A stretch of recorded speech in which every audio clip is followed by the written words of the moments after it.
Alors on se pose donc la question, l'histoire de l'église. Comment l'histoire de l'église s'est déroulée depuis le premier siècle? Derrière cette histoire se cachent beaucoup de choses pernicieuses qui sont glissées. D'où la nécessité de comprendre l'histoire de l'église. Si on ne sait pas ce qui s'est passé, on ne pourra pas comprendre pourquoi on est en train de dénoncer. Par conséquent, on ne pourra pas savoir comment se préparer pour l'avenir. Les nouveaux Jean-Baptiste, aucun système religieux ne les a fabriqués. Dieu les a formés dans l'homme. Les nouveaux Jean-Baptiste, ils sont le produit divin de l'école du désert de la vie. Les nouveaux Jean-Baptiste, le rhéma de la parole de Dieu leur est adressé. Les nouveaux Jean-Baptiste, cette femme était en train de louer le Seigneur. Elle dit, oui, vous louez le Seigneur, mais la façon dont vous vous habillez, Dieu n'aime pas. Dieu n'aime pas. Et ces autres sœurs, ne les écoutez pas. Elles louaient seulement le Seigneur, elles louaient seulement le Seigneur. Et les deux femmes disaient, oui, vous louez le Seigneur, mais la façon dont vous habillez, Dieu n'aime pas. Et les autres femmes ne les écoutaient pas, elles continuaient à louer le Seigneur. Tout ce que le Créateur a mis dans l'univers est parfait et n'a pas besoin d'être modifié. Tout ce que le Créateur a mis dans l'univers n'a pas besoin d'être modifié par quiconque. Et quiconque touche à ce qui a été mis de façon parfaite par le Créateur de l'univers touche à la souveraineté. Jésus dit, toi, tu es docteur des hommes d'Israël, tu ne connais pas ces choses. Il a dit à Jésus, tu es un docteur venu de Dieu. Parce que la doctrine de Jésus ne venait pas d'un homme, elle venait de Dieu. Donc, la cérémonie de consécration des hommes de Dieu, des serviteurs de Dieu que vous voyez là, c'est un héritage de l'église catholique romaine. Donc tu as quitté Babylone, tu es encore entré dans Babylone. La réforme, c'est pas l'église. La réforme, c'est pas l'église. La réforme, c'est pas l'église. La réforme, c'est pas l'église. Il transforme son ennemi en ami. Mes amis, il faudrait qu'on puisse s'engager à fond, car Jésus revient bientôt. Il viendra chercher une église sans tache ni ride. Es-tu prêt, mon ami? Es-tu prêt, mon ami? Car il viendra, il frappe à la porte de ton cœur. Si tu l'entends, ouvre la porte et il rentrera. Il va souper avec toi. Alléluia. Viens, oh Seigneur, Seigneur, viens en moi, viens en moi, viens en moi, viens en moi. Esprit, viens, viens en moi, Esprit, Esprit, Esprit, viens, prends la vie, prends mon cœur, prends mon âme aujourd'hui. La réforme, c'est pas l'église. La réforme, c'est pas l'église. La réforme, c'est pas l'église. La réforme, c'est pas l'église.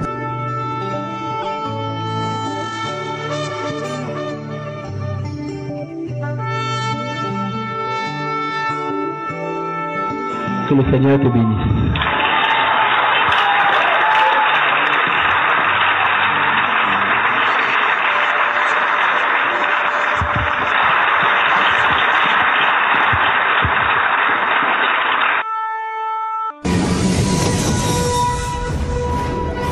La réforme, c'est pas l'église.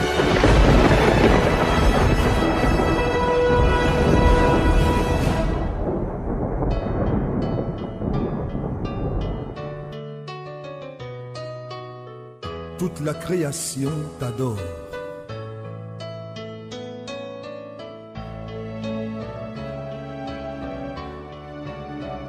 Tu es le véritable, au-dessus de tout.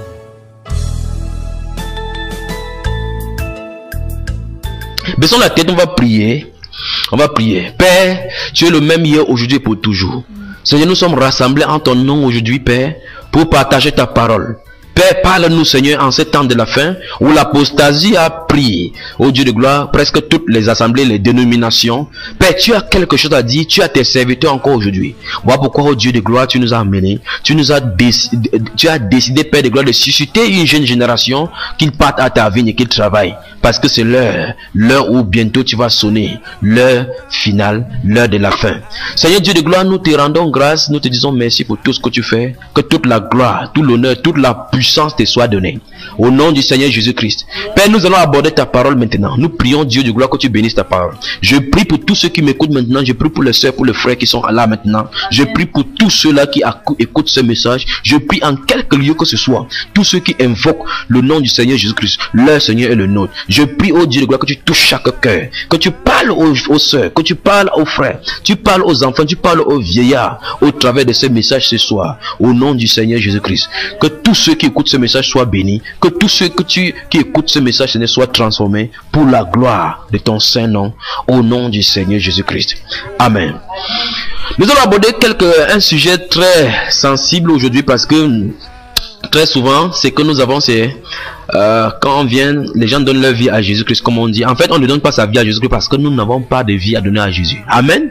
Oui, nous devons accepter la vie que le Seigneur nous a donnée. Il nous a octroyé à la croix. C'est ça la difficulté. Alors pendant la méditation, le Seigneur m'a mis à cœur de parler d'un sujet, c'est que je dois savoir en tant que nouveau converti. En fait, ce n'est pas seulement pour les nouveaux convertis, c'est aussi pour ceux qui sont convertis. Parce qu'il y en a des gens, la triste réalité dans le corps du Seigneur Jésus-Christ aujourd'hui, c'est que beaucoup de personnes sont 20 ans, 30 ans, 48 ans dans la foi, ils ne savent pas quelle direction prendre. Ils ne savent pas distinguer la gauche de la droite. Alors si ma soeur, tu es en train d'écouter ce message, si mon frère, tu es en train d'écouter ce message, tu es dans ces cas-là, alors ce message c'est pour toi. Amen. Oui, parce que nous manquons de direction. Aujourd'hui, nous manquons de repères. Dans la société est perdue. Les jeunes sont délinquants. Les gens peuvent prendre n'importe quoi. Voilà pourquoi donc il y a cette panoplie de stars qui s'élève. Vous voyez sur les cahiers des enfants à l'école, il y a Shakira, il y a Sissi, il y a Eto et autres là, et chacun prend pour modèle, pour idole ces jeunes-là. Satan a compris. Alors nous devons être des pères pour des générations futures si le Seigneur ne vient pas en ce moment-ci. Nous devons être ceux-là qui portent haut le standard de l'évangile. Nous devons être Seigneur, Seigneur, permets-nous de l'être vraiment. Nous devons être ceux donc qui portent haut le flambeau de la parole de Dieu. Voilà pourquoi nous devons être des modèles pour la société. Nous devons être ceux sur qui la société doit se reposer. Voilà pourquoi Dieu nous a dit, vous êtes la lumière du monde. Nous devons briller pour qu'on voit la splendeur de la lumière de Christ. Et c'est tristement ce qui n'est pas arrivé. Parce que dans les assemblées, on entend des pasteurs coucher avec des jeunes sœurs, des choristes qui couchent avec des anciens qui volent de l'argent, des diacres qui détournent de l'argent, des églises qui détournent de familles. C'est au point où, quand on parle des chrétiens, des gens disent « Ah !» J'entends des gens dire « Ah ! Ah ! Toi, tu es qui ?» Tel pasteur a couché. Tu as entendu dans la presse des scandales qui se trouvent au sein de l'église. Alors que l'église doit être le modèle pour la société. Amen. Donc je pense donc que ce message que le Seigneur va nous donner, c'est pour tout le monde, que ce soit pasteur, évangéliste, prophète. Bien aimé, vous pouvez nous joindre à chaque moment où vous voudrez. Vous pouvez nous contacter si vous êtes à l'extérieur du Cameroun au plus 237 33 13 91 00 33 13 91 00 et le 75 87 41 21 en y ajoutant au devant le 237 si vous êtes à l'extérieur. Et si vous pouvez nous contacter sur Skype ou sur Junior 3, Junior c'est JU NHIORS et le chiffre 3, c'est sur Skype. Vous pouvez poser toutes vos questions. Alors si vous voulez nous joindre sur Yahoo Messenger, vous pouvez taper sur Junior de la même façon, JUNHIORS @yahoo.fr. Posez toutes vos questions, nous allons vous répondre dans le nom de Jésus. Nous serons contents de savoir comment le Seigneur a utilisé ce message pour transformer votre vie. Abordons tout de suite donc cette parole merveilleuse du Seigneur Jésus-Christ.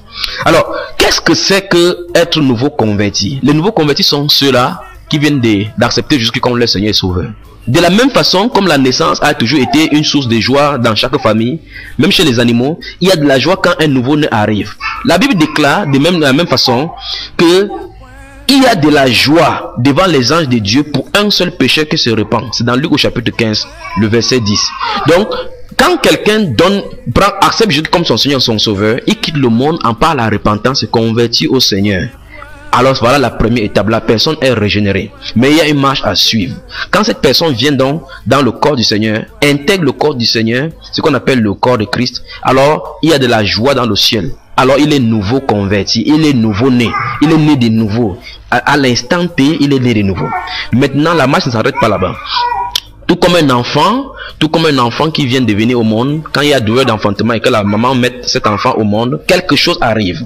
La joie est dans la famille, on orne les maisons, on écrit bienvenue bébé, on fait des pompées pour accueillir en pompe cet enfant. On achète de la valise, la famille vient célébrer. Au pays Bamileke, on prépare le cuit du bébé, le cuit de la femme enceinte. Je ne sais pas dans d'autres tribus chez toi comment on fait. Mais de toutes les façons, il y a de la joie au ciel pour une personne qui se répand sur cette terre. C'est ce que la Bible nous dit dans le livre de Luc au chapitre 15 verset 10. Mais il y a une autre réalité, c'est de ça que nous voulons parler.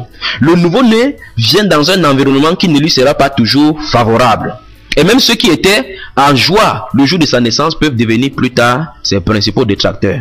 C'est Judas Iscariote en quelque sorte. Ça veut dire que les gens qui sont contents le jour de ta naissance, plus tard vous allez entendre que c'est telle personne qui m'a persécuté, c'est telle personne qui m'a mangé. En fait, il arrive dans un territoire hostile dont il devra se familiariser.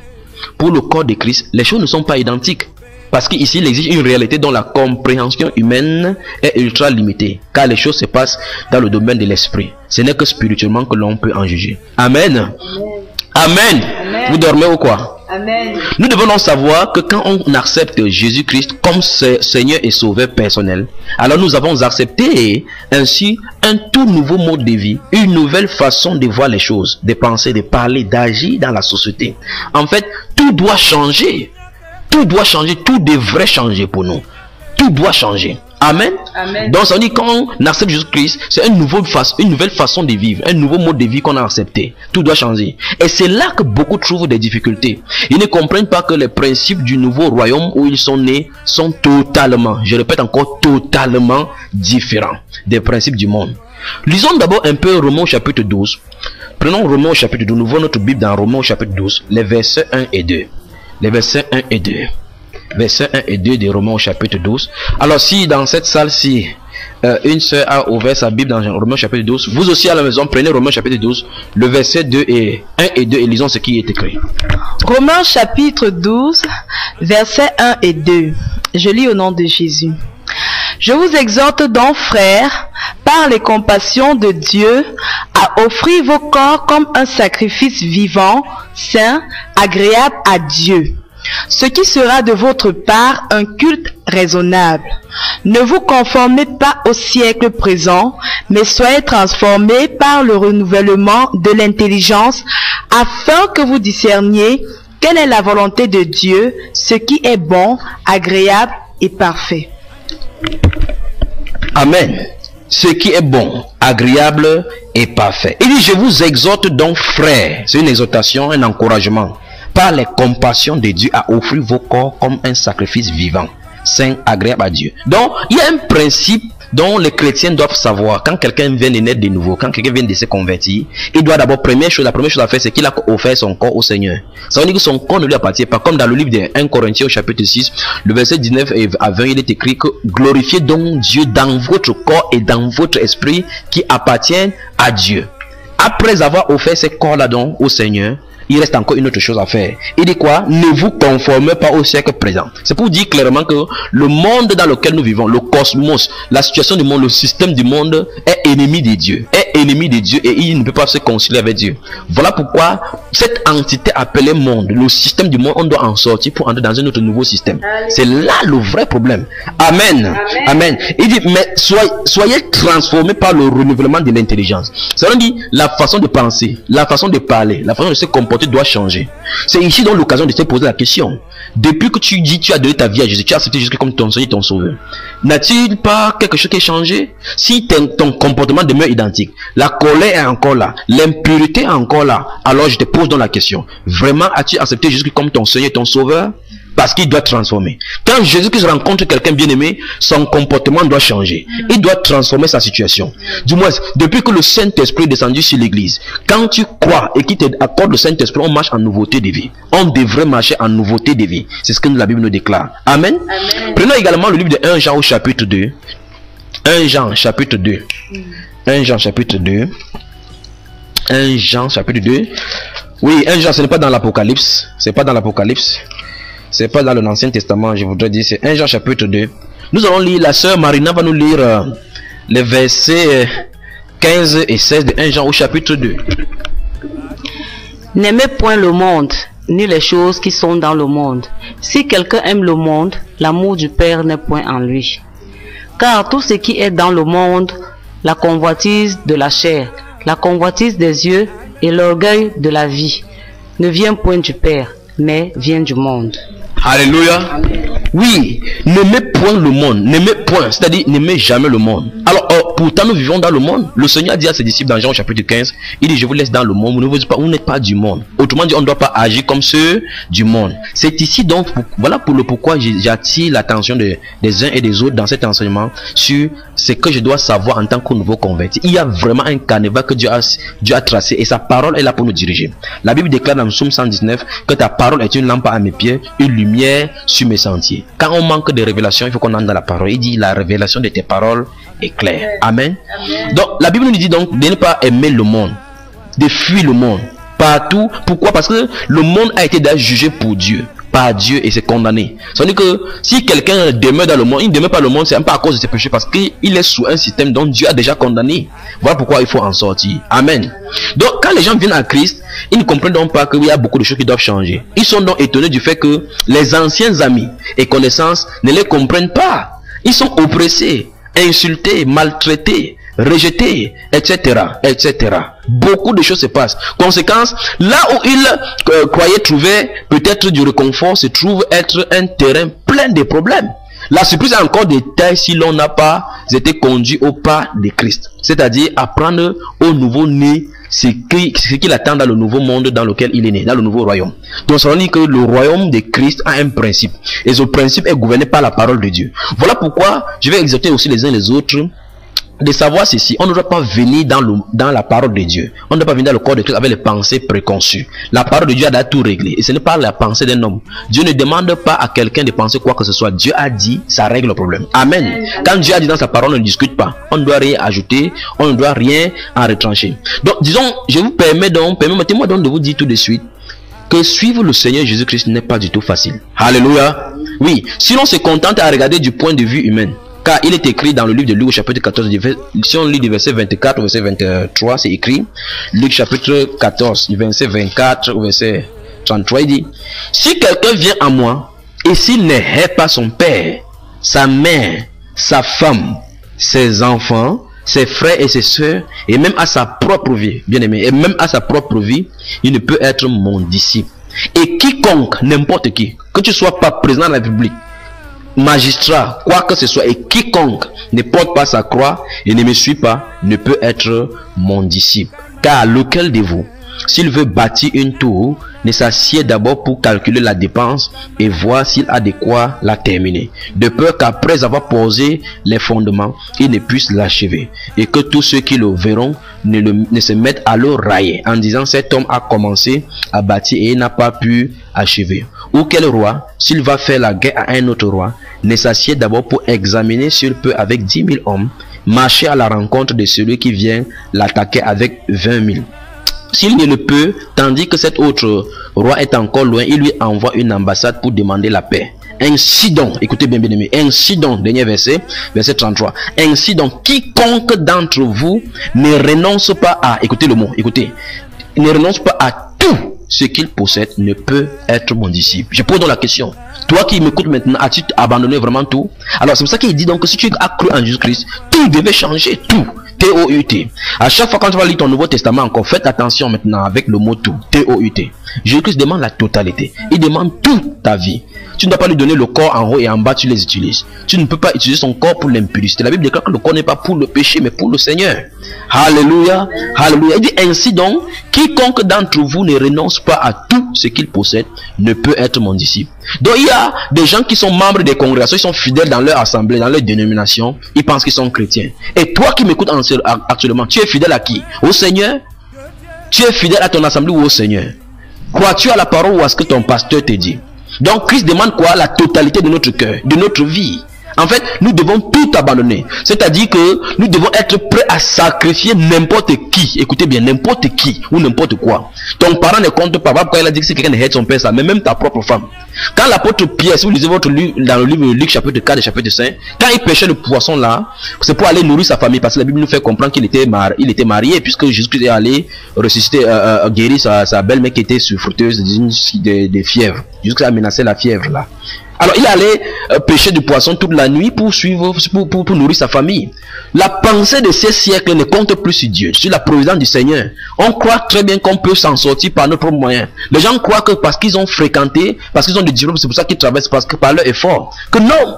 Dieu a dit aux Israéliens dans le livre de Luc, Deutéronome chapitre 8, chapitre 10 et chapitre 11, il dit lorsqu'on sera entré dans le pays que l'Éternel ton Dieu t'aura accordé.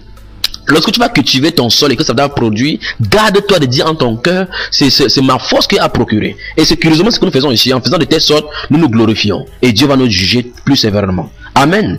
Donc, l'apôtre Pierre a laissé donc le poisson après avoir pêché. Souvenez-vous de cela. Vous pouvez lire cela dans le chapitre 4, les derniers versets et le début du chapitre 5. Quand il a fini de pêcher, en fait, il a eu du mal à pêcher toute la nuit. Malgré son professionnalisme, malgré son expertise, son expertise. Il a eu à pêcher le poisson depuis des années, mais ces jours-là, aucun poisson n'est tombé. Même pas le mbonga sec n'est tombé dans son filet. Même pas une crevette. Même pas le crabe qui est passé par là. Mais Jésus a dit, jette le filet. Jésus-Christ n'était pas un pécheur comme ça. Il a dit jette son filet. Mais quelque chose a poussé dans son esprit. Sur ta parole, je jette le filet. Alléluia. Oui, marchez d'après la parole de Dieu. Marchez d'après la parole de Dieu. Bien aimé, ce qu'il vous dit, c'est ceci. Après avoir tiré le poisson dont Jésus-Christ a dit, on va revenir dans un autre enseignement par rapport à ces poissons-là. Après avoir retiré le filet avec des poissons dedans, la Bible nous déclare. La Bible nous déclare, lisons, Luc chapitre 4. Luc chapitre 4. Je veux que vous regardez ça dans votre Bible, bien aimé, pour que vous voyez cela. Voilà pourquoi il vous dit, quand vous lisez votre Bible, mais désormais faites attention avec ces mots tout. Luc chapitre 4, je vais lire rapidement ce verset. Luc chapitre 4, non, allons au chapitre 5. Quand il vit cela, Simon Pierre, verset 5 du chapitre, verset 8 du chapitre 5 de Luc. Quand il vit cela, Simon Pierre tomba aux genoux de Jésus et dit, Seigneur, retire-toi de moi parce que je suis un homme pécheur. Car l'épouvante l'avait saisi, lui et tous ceux qui étaient avec lui, à cause de la pêche qu'ils avaient faite. Ils n'avaient jamais péché ainsi. Et il en était de même de Jacques et de Jean, fils de Zébédée, les associés de Simon. Alors Jésus a dit à Simon, ne crains point. Dis à ton voisin, ne crains point. Ne crains point. Désormais tu seras pécheur d'homme. Regardez bien verset 11. Et ayant ramené les bagues à terre, il, au pluriel, il laissait tout et le suivit. Et toi, qu'as-tu abandonné pour suivre Jésus? Qu'as-tu abandonné? Il y a des gens qui continuent à aller chez le marabout alors qu'ils ont dit qu'ils ont donné leur vie à Jésus. Vraiment, est-ce que ta vie entre les mains du Seigneur? Il y a des pasteurs qui sortent des boîtes de nuit pour te prêcher. Vraiment, pasteur, il faut réfléchir. Il y a des femmes de pasteurs qui continuent à porter des rouges à lèvres. Ils viennent se maquiller comme Jézabel dans l'église. Ah, je ne voulais pas dire cela. Mais il faut que tu changes. Il faut que tu changes. On va revenir sur vos habillements femmes. Il y a des gens qui continuent à aller en boîte de nuit, disent qu'ils vont évangéliser, alors que le voisin même n'a pas encore dit bonjour au nom du Seigneur Jésus-Christ. Changez. Parce que la façon dont tu te comportes à l'extérieur, ce sont les pleins désirs qu'il y a dans ton âme que tu extériorises. Parce que le Seigneur jusqu'à dit dans Matthieu chapitre 15 que c'est de l'intérieur que viennent les mauvais désirs, les mauvaises pensées, les meurtres, l'impudicité, l'impudicité, le vol. C'est de l'intérieur que ça donne. L'adultère. Donc quand tu portes ton habit, tu mets tes seins dehors là, c'est ce qui est à l'intérieur de toi qui est à l'extérieur, qui se manifeste à l'extérieur comme ça. Il te faut la délivrance. Même si tu es femme de pasteur, même si tu es femme qui prie, les gens tombent. Donc il faut donc mesurer le prix à payer pour suivre le Seigneur. Et ne pas prendre à la légère ce que nous sortons de notre bouche. Parce que les gens écoutent, on prêche la parole partout, on dit si tu veux donner ta vie à Jésus, répète ceci, commence à répéter sans savoir pourquoi ils sont répétés. Je vais vous dire la puissance qui est dans le serment. Il faut vraiment faire attention. Donc il faut faire attention. La Bible déclare dans Proverbe chapitre 20, le verset 25. Proverbe chapitre 20, le verset 25, la Bible dit, c'est un piège pour l'homme que de prendre à la légère un engagement sacré et de ne réfléchir qu'après avoir fait un vœu. Alléluia. Oui, vous vous souvenez, si vous lisez le livre de Josué, Josué au chapitre, prenons le livre de Josué, le prophète Josué était sorti avec les enfants d'Israël. Dieu avait dit que ce n'est pas Moïse qui doit le faire traverser, c'était Josué qui devait faire traverser. Quand Moïse est décédé, monté sur la montagne, il est décédé là où Dieu a dit. Alors, Dieu avait donné l'ordre à Josué de combattre certains rois. Particulièrement, il avait vaincu le roi d'Aï. Et puis, la terreur qui s'était emparé de tous les royaumes dans lesquels il marchait. Alors, les Gabaonites, si nous prenons le livre de de Josué au chapitre 9. Alors, si vous prenez votre livre dans Josué chapitre 9, vous allez voir quelque chose de glorieux là-bas, bien aimé, pour que vous fassiez attention de ce qui sort de votre bouche. Donc, la Bible déclare au chapitre 9, verset 1, à la nouvelle de ces choses, tous les rois qui étaient en deçà du Jourdain, dans la montagne et dans la vallée et sur toutes les côtes, de la côte de la grande mer jusque près du Liban, les Étiens, les Amoriens, les Cananéens, les Phérésiens, les Éphiens et les Jébusiens s'unissent ensemble d'un commun accord pour combattre contre Josué. Sautons et allons rapidement au verset on va continuer ça. Verset 3. Les habitants de Gabaon, de leur côté, lorsqu'ils apprirent de quelle manière Josué avait traité Jéricho et Haï, eurent recours à la ruse. Écoutez bien, eurent recours à la ruse et s'est mis en route avec des provisions de voyage. Ils prirent des vieux sacs pour leurs ânes et des vieilles outres à vin, déchirées et recousues. Ils portaient à leurs pieds des vieux souliers raccommodés et sur eux des vieux vêtements. Et tout le pain qu'ils avaient pour nourriture était sec et amer. Ils allaient auprès de Josué au camp de Gilgal et il lui dit, ainsi qu'à tous ceux d'Israël, nous venons d'un pays éloigné et maintenant faites alliance avec nous. Écoutez bien ce qu'il dit là, faites alliance avec nous. Et ils mentaient, ils étaient tout proches là, à 3 jours de marche. À 3 jours de marche, comme on va lire dans la... Ils ne savent pas sous quelle puissance ils étaient. Alors ils ont vu la terreur, comment ils ont traité les autres royaumes, Jéricho et Haï. Ils sont venus pour faire alliance. Ils ont porté les mauvais habits pour venir avec en ruse pour qu'ils aient fait une alliance de paix avec eux. Et souvenez-vous de ceci, il n'y a pas un acte qu'on signe quelque part pour prouver qu'on a dit quelque chose. Il faut la parole. C'est pas aujourd'hui qu'on néglige, on prend à la négligence, à la légère ce qui sort de notre bouche. Quelqu'un va prêter de l'argent à son voisin, il dit, voisin donne-moi 5 000, on lui donne 5 000. La prochaine fois il va lui demander que, le voisin va demander son argent réclamé, il dit, qui t'avait dit, j'ai plus ton argent, au prouve, il ne peut pas prouver. On oublie qu'on a un Dieu d'alliance. Alléluia. C'est de ça dont il est question. Il dit, et maintenant faites alliance avec nous. Les hommes d'Israël répondit à ces Éviens, peut-être que vous habitez au milieu de nous, et comment ferons-nous alliance avec vous? Il dit à Josué, nous sommes tes serviteurs, et Josué leur dit, qui êtes-vous et d'où venez-vous? Il lui répondit, tes serviteurs viennent d'un pays très éloigné. Quel mensonge! Sur le renom de l'Éternel ton Dieu, car nous avons entendu parler de lui et tout ce qu'il a fait en Égypte, et de la manière dont il a traité les 2 rois des Amoriens au-delà de Jourdain, Sihon, roi de Hesbon, et Og, roi de Bazan, qui était en Astaroth. Et nos anciens et tous les habitants de notre pays nous ont dit, prenez avec nous des provisions, avez-vous des provisions pour le voyage. Allez au devant d'eux et vous leur direz, nous sommes vos serviteurs et maintenant faites alliance avec nous. Souvenez-vous de ça, faites alliance. Je vais vous dire seulement pourquoi vous ne sachez pas, pourquoi vous ne prenez pas à la légère ce qui sort de votre bouche. Parce que vous êtes liés par la parole qui sort de votre bouche. Voilà pourquoi c'est Proverbe chapitre 20 verset 25 dit, c'est un piège pour l'homme que de prendre à la légère un engagement sacré et de ne réfléchir qu'après avoir fait un vœu, après avoir prêté serment, après avoir dit quelque chose par alliance dans ta bouche. Tu dis, Seigneur, je te donne ma vie, fais de moi ce que tu veux. Par la suite, quand Dieu va contrôler ta vie, tu commences à dire l'affaire est difficile. Qui t'avait envoyé? Donc voilà pourquoi Jésus a dit, mesurez le prix à payer pour le suivre. Quand il ne faut pas seulement prendre les décisions à la légère et puis par la suite tu réfléchis que, qu'est-ce qui va arriver là? Où est-ce que je m'en vais? Il faut réfléchir, dit, ne soyez pas comme un roi qui va aller en guerre. Il faut qu'il se réfléchisse. Bon, s'il avait 10 000 personnes, il faudra combattre 20 000. S'il ne peut pas, alors dire, mon gars, je ne peux pas, laisse-moi jouer mon monde. Alors si tu ne peux pas, si tu ne veux pas suivre Jésus-Christ comme il a dit dans sa parole, selon son standard, ma chère, mon cher, laisse l'affaire là, rentre dans le monde et tu pars bien en enfer. Tu pars en enfer ayant joué ta vie comme tu veux, comme vous voulez. Donc le Dieu que nous voulons là, le Dieu que nous servons, le Dieu de la Bible veut 100%, pas 99,99%. Donc si tu vivais en disant que, en prenant le modèle pour d'autres pasteurs, en prenant le modèle pour d'autres chrétiens, en disant que tel a aussi vécu dans le péché, Dieu ne doit pas te juger selon le modèle d'autres personnes. Dans Romains chapitre 14 verset 12, la Bible déclare que chacun de nous rendra compte à Dieu pour lui-même. Donc c'est pas ta propre vie, tu vas rendre compte pour ta propre vie. Tu n'as pas dit c'est parce que tel pasteur est allé coucher avec une femme que tu as commencé à coucher aussi. Tel vivre à la fornication. Dieu va comprendre. Dieu ne comprendra rien. C'est sur la base de sa parole qu'il va te juger. Il a dit si quelqu'un n'écoute point ce que je dis, il a son juge, la parole que j'ai annoncée. Et c'est devant toi. Donc on continue ici.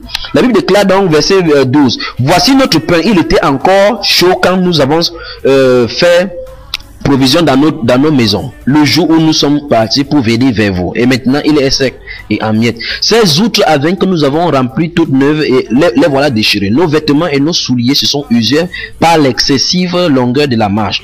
Verset 14. Les hommes d'Israël prirent de leurs provisions et ils ne consultaient point l'Éternel. Voilà la faute. Je me demande bien comment le prophète Josué a pu faire de telles choses. Il ne consultait point l'Éternel.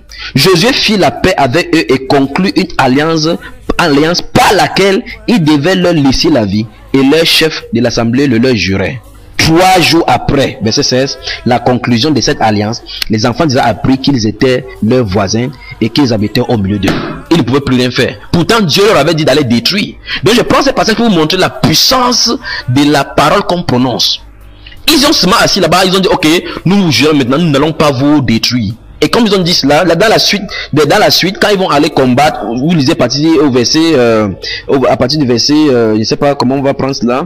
Dans le suivant, vous allez voir très bien comment, quand ils sont allés en guerre, ils ne pouvaient plus lutter contre tuer les Gabonites. Et la façon, la parole de malédiction, cette parole de l'alliance, va tellement le suivre que, dans le livre de 2 Samuel chapitre 21, si vous lisez des versets 1 à 14, vous allez voir très bien comment Dieu va traiter le royaume d'Israël, parce que l'alliance qu'ils avaient faite sous Josué, Saül est venu, il a tué les Gabonites. Est-ce que vous savez ça, bien aimé? Ça veut dire que l'alliance de Dieu, quand tu dis quelque chose, tu dis demain que je n'avais pas dit cela. Il y a un Dieu d'alliance dans le ciel. C'est un Dieu d'alliance qui se souvient de son alliance. Alléluia. Donc ne prends plus à la légère ce qui sort de ta bouche. Dieu va te demander des comptes. Amen. Voilà pourquoi une personne qui a accepté une femme, tu pars draguer une femme, tu dis que je t'aime, je vais t'épouser. Un autre jour, quand tu as fini d'obtenir ce que tu veux, même chez les chrétiens, c'est lamentable. Même chez les chrétiens, des serviteurs de Dieu qui ne sont pas mariés promettent de marier à des sœurs, à 4 sœurs, 5 sœurs. Ils disent la même chose. Il prend à la légère ce qui sort de sa bouche. Donc quand tu pars, tu rencontres une personne, tu dis que je vais t'épouser, sache que c'est réglé en haut là-bas. Quand tu dis que je t'accepte comme mon épouse, sache que c'est réglé. Mais si vous déchirez l'acte de mariage ici sur cette terre, si vous en avez, si vous déchirez l'acte de mariage sur cette terre-ci, ce n'est pas déchiré en haut. Donc faites attention à ce qui sort de votre bouche. La chose la plus importante pour un être humain sur cette terre-ci, c'est d'accepter Jésus-Christ comme son Seigneur et son Sauveur. Voilà pourquoi c'est une alliance que Dieu va se souvenir. Et il ne faut pas violer cette alliance. Il y a des règles dans l'alliance. Quand on parle d'alliance, il y a au moins 2 parties qui font un contrat verbal ou écrit. Et pour le cas du Seigneur, c'est le contrat verbal qui est important parce que la parole porte une puissance. Donc quand tu dis Seigneur, je t'accepte comme mon Seigneur, mon Sauveur, je te donne ma vie, fais tout ce que tu veux de ma vie, alors sache que dès maintenant, il va t'imposer ses désirs parce qu'il est Seigneur. Il ne demande pas ton avis. Alléluia. C'est à lui de décider ce que tu dois devenir. Tu dis, fais de moi ce que tu veux. Demain, tu dis, je veux être avocat. Est-ce la volonté du Seigneur? Amen. Oui. Donc il faut bien mesurer le prix à payer pour suivre Jésus. Nous parlons là de ce qu'il doit savoir en tant que nouveau converti. Il faut que toi qui prêches l'évangile, il faut que tu mettes les gens sur la bonne voie, bien aimé. Il faut que tu leur dises exactement que suivre Jésus n'est pas facile. Il faut qu'ils comprennent très bien. Parce que dans beaucoup d'assemblées, on dit viens, Jésus va te donner le mariage parce qu'ils sont marchés partout. Conséquence, les gens viennent dans les assemblées parce qu'ils vont trouver des gens qui vont te marier, qui vont le marier. On commence à venir, on regarde tel a les bonnes voitures, tel a ceci. Et Jésus-Christ n'est pas un maître pour célébrer le mariage. Que non, d'autres viennent, il faut voyager, vous voulez voyager, le passeport. Donc l'église de Dieu se focalise maintenant sur les choses terrestres, alors que la Bible déclare que ayez les regards fixés en haut, focalisez vos choses d'en haut. Des choses spirituelles maintenant, c'est à peine qu'on voit un chrétien qui est spirituel. Tous parlent de matériel. Quand il y a témoignage, c'est seulement le témoignage de la visitation de la part du matériel. Souvenez-vous, Satan accorde le matériel, parce que les mondains, eux, ils ont la recherche mieux que vous. Souvenez-vous, s'il y avait chrétiens caractérisés par le matériel, Bill Gates serait un véritable chrétien. Donc ce n'est pas le matériel, la bénédiction financière et physique qui montre que tu es béni de l'Éternel. Que non, dans ces cas, les disciples de Jésus-Christ, l'apôtre Pierre, le célèbre apôtre, a dit dans Actes des Apôtres chapitre 3, il dit, je n'ai ni or ni argent pour te donner, mais c'est que j'ai le don spirituel que le Seigneur m'a donné, la puissance et l'autorité, le dynamisme, la dynamite qu'il m'a donné au nom de Jésus. Lève-toi et marche. Alléluia. Applaudissons pour le Seigneur. Lève-toi et marche. Et il s'est levé, il a marché. Mais aujourd'hui, ce que nous avons, c'est tu es béni. Tu as ceci, tu auras la voiture, tu auras le mariage, tu vas voyager. Et des jeunes se voient pour aller faire la prostitution. Oh, que Dieu nous pardonne en ce siècle-ci. Que Dieu nous pardonne. Il a dit, c'est que j'ai, je te donne au nom de Jésus, lève-toi et marche. Pourquoi? Parce que les choses spirituelles, c'est le spirituel qui doit se manifester dans notre vie. Aujourd'hui, le standard des serviteurs de Dieu, c'est que si tu n'as pas une grande maison, une grosse voiture, un garde du corps, celui qui t'ouvre la voiture, celui qui porte ton sac, alors que tu n'es pas un vrai serviteur de Dieu. On trouve maudit et sous la malédiction celui qui n'a pas de matériel. Changez, mes amis. Changez. Changez. Changez. La Bible déclare que l'apôtre Pierre n'avait ni or ni argent. Mais il a dit ce qu'il a. Ce qu'il avait là, ça dépasse le matériel. Colossiens chapitre 3, verset 1 et 2 dit, si vous êtes ressuscité, j'aimerais bien savoir si vous êtes ressuscité avec Christ. Si vous êtes ressuscité avec lui, recherchez les choses d'en haut. Affectionnez vos choses d'en haut, où Christ est assis à la droite de Dieu. À quoi t'affectionnes-tu? Dans Matthieu chapitre 6, verset 33, il ne vous souciez pas du lendemain, car le lendemain aura soin de lui-même. À chaque jour suffit sa peine. Pourquoi es-tu venu en Jésus-Christ? Pourquoi as-tu accepté Jésus comme ton Seigneur et ton Sauveur? Parce que la façon dont on a annoncé l'évangile, on a dit viens, il va changer ta vie. Effectivement, il change la vie de tous ceux qui viennent en lui. Voilà pourquoi quand tu ne comprends pas cela, il utilise les circonstances pour te traiter afin que tu comprennes. Alléluia. Oui, il utilise les difficultés. Il a dit dans le livre de Osée, il devait l'attirer dans le désert pour parler en son cœur. Il t'attire dans le désert, là où il y a les frustrations, là où il y a les scorpions, pour parler en ton cœur. C'est pas la souffrance qui va te redresser. Oui, afin que tu appelles le Seigneur au secours. Il te dit, mon fils, ne marche plus sur cette voie, ma fille, ne marche plus sur cette voie. Alléluia. Alléluia. Oui. Donc, si on a bien mesuré le prix, donc, on a donc le choix d'accepter de payer ce prix-là, suivre le Seigneur ou bien de rejeter. Voilà la chose. Plusieurs personnes, on voit dans la Bible, beaucoup de personnes qui ont accepté Jésus-Christ. Remarquez très bien ceci, bien aimé. Il y a un riche un jour qui est venu voir le Seigneur Jésus. Il dit, Seigneur, que faut-il faire pour avoir la vie éternelle? Jésus l'a regardé. Il a vu vraiment que ce garçon obéissait au commandement. Il a dit, mais tu connais le commandement, non? Tu as toujours fait ça quand tu étais jeune? Il a dit, ah oui, j'ai toujours, depuis ma jeunesse, j'ai obéi à toutes ces choses. Que me faut-il encore? C'est un témoignage de sa conscience pour montrer que malgré qu'il obéissait au commandement de Dieu, il n'était pas sauvé parce qu'il y avait quelque chose encore. Jésus-Christ, la Bible déclare que Jésus-Christ le regardait et il l'aima. Il avait fait l'effort, il avait fait de son mieux. Amen. Il a dit, va, vends tout ce que tu possèdes. Viens, donne-le aux pauvres. Et puis suis-moi et tu auras une autre chose. Il a regardé comme ça, il a dit, hey, ces garçons, ceux qui n'ont pas de babouche, il me dit, viens le suivre. Moi riche. C'est ça le problème. Quand le Seigneur entre dans ta vie, la première chose à faire, il va enlever tout ce sur quoi tu t'accroches. Il doit indexer cela. Il a indexé Isaac à Abraham. J'imagine que si c'était Ismaël que Dieu avait demandé dans le seul livre de Genèse, il devait courir rapidement que enlève-moi celui-ci, c'est même pas moi qui avait voulu. Mais comme Dieu est Dieu, il sait sur quoi ton cœur est ancré. Il a dit que Abraham, offre-moi ton fils. Ismaël, prends-le. Non, pas celui-là. Ton fils, ton unique. Comment tu peux dire unique alors qu'il a un autre fils? Ton unique, donc, c'est sur quoi ton cœur est ancré. Celui que tu aimes. Il a dit celui que tu aimes. Alors là, la frustration a commencé. Donc, toi qui en es d'écouter maintenant, sache que tout ce que tu sais, tout le matériel que tu sais, que ce soit ton mari qui est dans ton cœur, si Dieu entre dans ta vie, il va te réclamer cela. Si c'est ton enfant, Dieu va te réclamer. Si c'est ton travail, Dieu va te réclamer. Si c'est la voiture, Dieu va te réclamer. Que tu mènes ça en sacrifice. Tu amènes ça sur l'autel pour qu'il sacrifie. Afin qu'il soit tout en tout. Alléluia. Donc ce riche-là a demandé au Seigneur Jésus-Christ, que faut-il faire pour avoir la vie éternelle? Il lui a dit clairement. Pour lui, il lui a dit exactement ce qu'il fallait faire. Il a regardé Jésus-Christ et il est parti. Donc voilà quelqu'un qui a rencontré Jésus-Christ véritablement. Il a demandé la volonté de Dieu pour lui. Jésus lui a donné quelle est la volonté pour lui. Il est parti.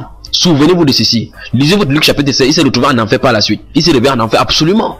Jésus-Christ a dit donc qu'il sera difficile à un homme qui se confie à des richesses d'entrer dans le royaume des cieux. Et toi, sur quoi tu te confies? Parce que là, il y a ton trésor, là sera ton cœur. Amen.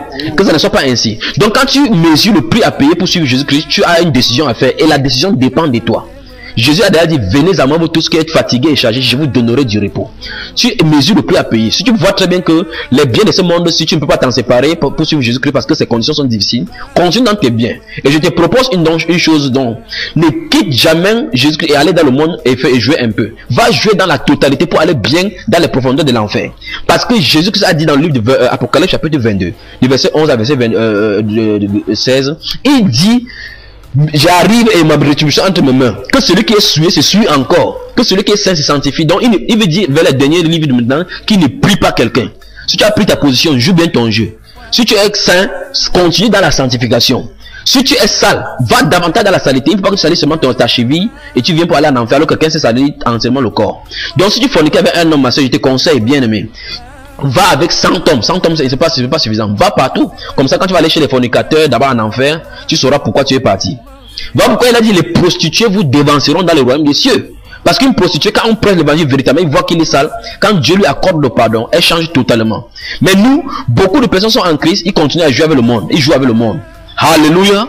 Amen. Donc quand tu as mesuré le prix à payer, tu dois choisir, continuer dans la voie de ce paiement-là ou bien rejeter le prix. Et tout dépend de toi. Et ta décision que tu fais lorsque tu rencontres Jésus-Christ, ta destination finale dépend de là. Quand on t'annonce l'évangile, comme tu en es d'écouter là maintenant, la façon de te comporter devant ce message, parce que Christ a dit, celui qui vous écoute vous écoute, m'écoute.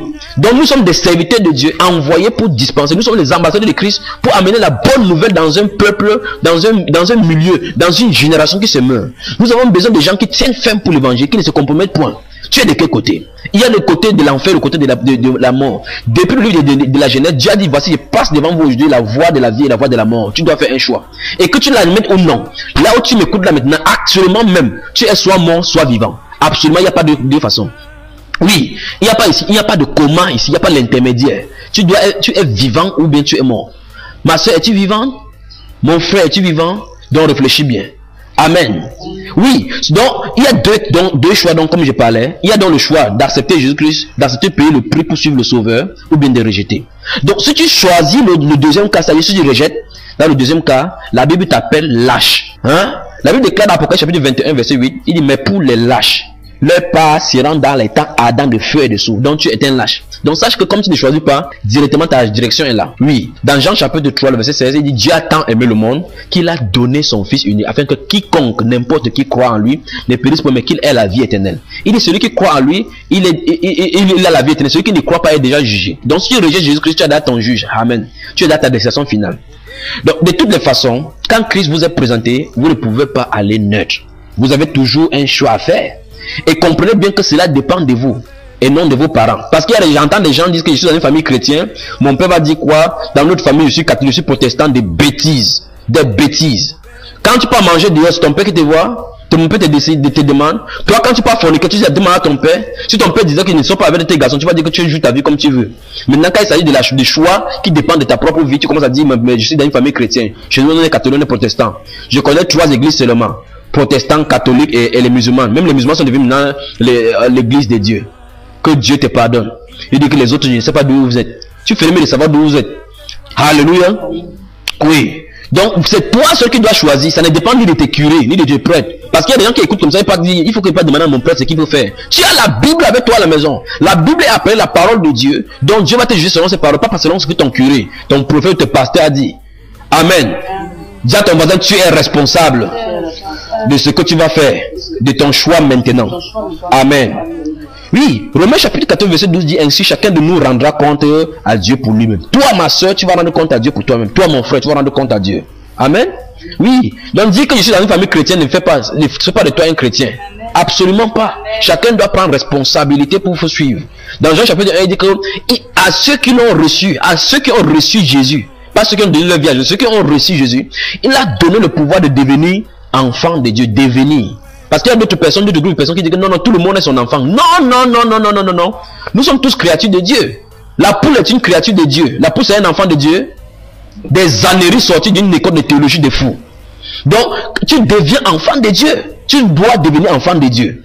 Le fait que tu vas à l'église, comme vous dites, parce que nous savons pas ce que ça fait, c'est ce qu'on appelle église d'après la parole de Dieu. Que tu vas à l'église le dimanche, depuis ma naissance, je vais à l'église, comme celui-là a dit à Jésus-Christ. Depuis ma naissance, j'ai fait ces choses-là. Le voilà maintenant, il n'est pas sauvé. Donc il a obéi au commandement de Dieu pour rien. Donc aller à l'église, comme vous dites, alors que ce n'est même pas scripturel, aller à l'église. Quand tu vas à l'église, comme tu dis, comme depuis la naissance tu pars, ça ne fait pas de toi un enfant de Dieu. Il y a un processus. Je te conseille de lire encore Jean chapitre 3 doucement, où il a parlé à Nicodème qu'il faut naître de nouveau. Amen. Amen. D'autres disent mon père était pasteur, ma mère prie beaucoup. Et qu'est-ce que ça a à voir avec toi? Mon père était un grand pasteur. Je suis dans l'église depuis mon enfance. Je suis baptisé, communié, confirmé. Il me manque seulement le sacrement de mariage. Il te faut la délivrance. Dieu s'en fout de ces sottiges qui n'ont aucun sens pour lui. Tout ça n'a aucune valeur devant notre Dieu. Vous devez faire votre choix et assumer les conséquences. Et c'est les conséquences dont les gens ont peur. Beaucoup de personnes qui ne présentent l'évangile, ils savent très bien que s'ils donnent leur vie à Jésus-Christ, Jésus va toucher le matériel parce qu'il se base sur le matériel. Alléluia. Donc vous êtes responsable. Votre père ou votre mère ne viendra jamais en jugement pour vous. Vous êtes seul responsable pour ce qui vous arrivera devant Dieu. Ce grand jour du jugement. J'entends également des gens dire je suis catholique. Nous sommes tous catholiques chez nous. Ça fait quoi alors? Jésus ne connaît pas catholique, protestant, pentecôtiste et autres bêtises qui sont des raisonnements humains non régénérés. Amen. D'autres encore plus fous que les premiers disent je sais qu'il y a 3 églises comme il l'a dit tantôt, protestants et autres. Oh mon Dieu mon roi, tu ferais mieux de savoir, de commencer à chercher vraiment d'où cette doctrine qu'on vous a enseigné sort. Beaucoup de personnes ne lisent pas leur Bible. Ils attendent seulement un jour de dimanche pour aller là-bas, suivre ce qu'on va dire. On lit première lecture, deuxième lecture. Après ils sont satisfaits. bande d'ignorants. Repentez-vous et donnez votre vie au Seigneur Jésus-Christ. Prenez Jésus-Christ, acceptez-le et vivez conformément à sa parole. Oui. Même quand Jésus était sur la terre, les pharisiens disaient de lui que les gens, tu sors dehors, on ne sait pas d'où vous êtes. Oui, les vrais serviteurs de Dieu sortent du désert. Aujourd'hui, maintenant, si tu n'as pas fait l'école de théologie avec les diplômes, on ne te reconnaît pas. On ne te connaît pas sur la place publique. Qui t'a baptisé? Qui est ton mentor? Qui t'a oint? N'importe quoi. Qui a oint Jean-Baptiste? Qui a oint l'apôtre Paul? Jésus dit, c'est moi qui vous ai choisi, qui vous ai établi, qui vous ai envoyé. C'est Jésus qui envoie, c'est lui qui choisit. Donc si on t'a imposé, on t'a versé l'huile, sache qu'on t'a envoyé à Babylone. Oui, les pratiques païennes, on va y revenir dans le berger selon le cœur de Dieu, ou bien dans notre enseignement, que si Dieu le permet. Alléluia. Donc il faut qu'on comprenne. L'ignorance, c'est ça ton véritable problème. Dès que tu rencontres Jésus-Christ, aucun homme ne peut plus t'empêcher de le suivre, de suivre ce merveilleux sauveur. Je dis bien, si tu rencontres Jésus, aucun homme ne peut plus t'empêcher de suivre Jésus. Mais la question que je pose maintenant, c'est est-ce que tu as vraiment rencontré? Est-ce que tu as fait une expérience personnelle avec le Seigneur Jésus? Comme on a lu dans Luc chapitre 5. Quand Pierre a rencontré Jésus, sa situation a changé. Alléluia. Quand cette femme dans Luc chapitre 8, qui avait un écoulement de sang depuis 12 ans, a rencontré Jésus, sa situation a changé. Quand Baptiste a rencontré Jésus, sa situation a changé. Et toi, qu'est-il devenu de toi? Car il n'y a de salut en aucun, nous dit la Bible dans le livre de Actes chapitre 4 verset 12. Toi tu comptes sur quoi? Ton cœur est-il droit devant le Seigneur? Dans 1 Roi chapitre 18 verset 21, le prophète Élie a dit que jusqu'à quand continuerez-vous à clocher, à aller de gauche et à droite? Si Dieu, l'Éternel, le Dieu d'Israël est le Dieu, suivez-le. Si c'est bas, allez vers lui. Donc fais ton choix aujourd'hui. Prends position. Ou tu suis totalement Jésus, ou tu suis totalement le monde. Ne fais pas demi-mesure. Alléluia. Oui, il ne faut pas que ces jours-là tu sois surpris. Au jour du jugement, ce sont les chrétiens qui seront, les soi-disant chrétiens qui seront beaucoup plus surpris. Pourquoi? Parce qu'il va croire peut-être que son nom va être, on va lire le nom, on va passer le nom. Si ton nom commence par K, on saute K, on a le niveau de la lettre peut-être W, il dit que je n'ai pas entendu mon nom, lis mon nom. Oui, Seigneur, écris mon nom, Seigneur, écris mon nom. Alléluia. Des sottises qu'on chante aujourd'hui. Écris mon nom. Ton nom est écrit le jour où tu as donné ta vie au Seigneur Jésus-Christ. La Bible nous révèle que c'est avant la fondation du monde que le nom est écrit. Tu dis écris mon nom. D'autres fois encore écrit, chanter dans les deuils. Père, me voici, je n'entends pas mon nom. Si tu n'entends pas ton nom, tu n'entendras jamais, je te rassure. Absolument pas, tu n'entendras pas. Amen. Moïse a dit, si tu ne pardonnes pas ce peuple, efface mon nom dans le livre que tu as écrit, pas que tu vas écrire. Amen. Donc Moïse savait que son nom était écrit. Et toi, qui m'écoutes absolument, où est-ce que ton nom se trouve? Dans le livre des morts ou dans le livre des vies? Amen. Il est temps que tu te poses vraiment sérieusement la question au sujet de ton âme. Oui, tu dois savoir ta destination après la mort. Peut-être parce que dès que tu mourras, le prêtre viendra et priera pour le repos de ton âme. Oui, on va faire les carnets de deuil. J'entends de l'autre dire tu as commencé le bon combat. Quel combat? Combat de la fornication, le bon combat de la foi. Il faut dire cela en tant que serviteur de Dieu, en tant que quelqu'un qui a vécu dans la parole de Dieu. Alors tu as l'assurance que la couronne de vie te sera accordée en ce jour-là. Pour ceux-là qui auront aimé l'avènement du Seigneur et qui se seraient préparés en conséquence. Amen.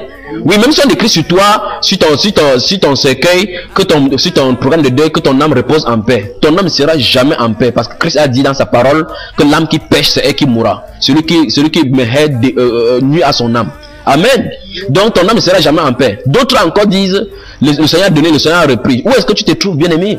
Laisse-moi te dire que ton prêtre là, c'est lui-même ce qui t'attend là-bas. Lui-même il va aller là-bas. Voilà pourquoi ils ont créé un intermédiaire pour vous donner en parlant de purgatoire. Purgatoire ne se trouve nulle part dans la Bible. Ce sont des choses créatrices, des créations qui viennent du droit de l'enfer. Satan a créé pour calmer leur conscience.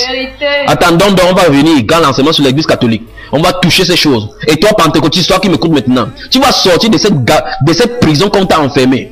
Vous passez vos temps, parce que vous parlez en langue, vous êtes en règle avec Dieu. Attendons, on va revenir sur vous. Alléluia. Donc, vous vous retrouverez là-bas en enfer, mon cher prêtre, si tu écoutes ceci. Tu auras la même que tu vas passer le temps à lui demander, oh mon Dieu, Dieu va te demander les explications pour ces gens que tu envoies en enfer. Vous connaissez la vérité, mais vous envoyez les gens en enfer, vous vous occupez seulement de leur argent. Prêtre, pentecôtiste, pasteur, prophète, faux prophète, vous prophétisez pour que les gens partent en enfer. Insensé, la Bible dit, et comme il est réservé aux hommes de mourir une seule fois, après quoi vient le jugement. Dans Hébreux chapitre 9 verset 27, vous parlez de purgatoire, qui est une seconde chance que Dieu va donner. Le prêtre, ni personne ne peut rien pour toi après la mort. Il faut que tu saches cela. Il y a une grande promesse pour ceux qui prendront Jésus-Christ comme Seigneur, leur Seigneur unique, leur Seigneur sauveur. Amen.